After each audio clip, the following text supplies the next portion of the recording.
ഇന്ന് അംഗൻവാടിയിൽ നിന്ന് കണ്ട കുറച്ച് ബാൾസം ചെടികളാണേ. വീട്ടിലെത്തിയപാടെ അടുത്ത പണിയെന്ന് പറയുന്നത് നമ്മൾ കഴിഞ്ഞ ദിവസം പാലക്കാട് ഫെസ്റ്റിന് മേടിച്ചിട്ടുള്ള ജമന്തിയെ ഒന്ന് റീപോർട്ട് ചെയ്യാണ്. അതിന് വേണ്ടിയിട്ട് ഞാൻ ഒരു ചട്ടി മാത്രമേ എൻ്റെ കയ്യിലുണ്ടായിരുന്നുള്ളൂ. ഒരു ചട്ടിയും 2 ഗ്രോ ബാഗും എടുത്തിട്ടുണ്ട്. ആദ്യം തന്നെ ചട്ടിയിലേക്ക് ഞാൻ കുറച്ച് നമ്മുടെ ചകിരിത്തൊണ്ടാണ് ഇട്ട് കൊടുക്കുന്നത്. അതുപോലെ തന്നെ 1-2 മുട്ടയുടെ തൊണ്ടും കൂടി പൊടിച്ചിട്ട് ഇട്ട് കൊടുക്കുന്നുണ്ട്.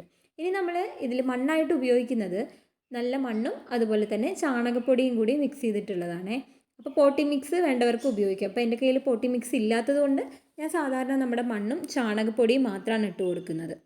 ആദ്യമായിട്ട് ഇതുപോലെ വാങ്ങിച്ചിട്ടുള്ള ചെടികൾ റീപോർട്ട് ചെയ്യുന്ന അനുഭവം ഉള്ളതുകൊണ്ട് ഞാൻ കുറച്ച് കൺഫ്യൂസ്ഡ് ആയിരുന്നു. ആദ്യം ചെടിയെ ഒരുമിച്ച് വെക്കാമെന്നാണ് വിചാരിച്ചത്. പിന്നെ ഞാൻ 2 ചെടികളുടെ 2 കമ്പിനെയും സ്പ്ലിറ്റ് ചെയ്തിട്ട് ഒന്നിന് മുഴുവൻ ചട്ടിയിലും മറ്റേതിനെ ഞാൻ ഒരു ഗ്രോ ബാഗിലും കൂടിയാണ് ഇതേ മെത്തേഡ് ഉപയോഗിച്ച് നട്ടു കൊടുത്തിട്ടുള്ളത്.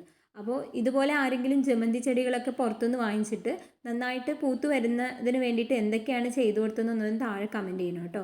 അപ്പോൾ ഇത് ആദ്യമായിട്ടാണ് ഞാൻ ചെയ്യുന്നത്.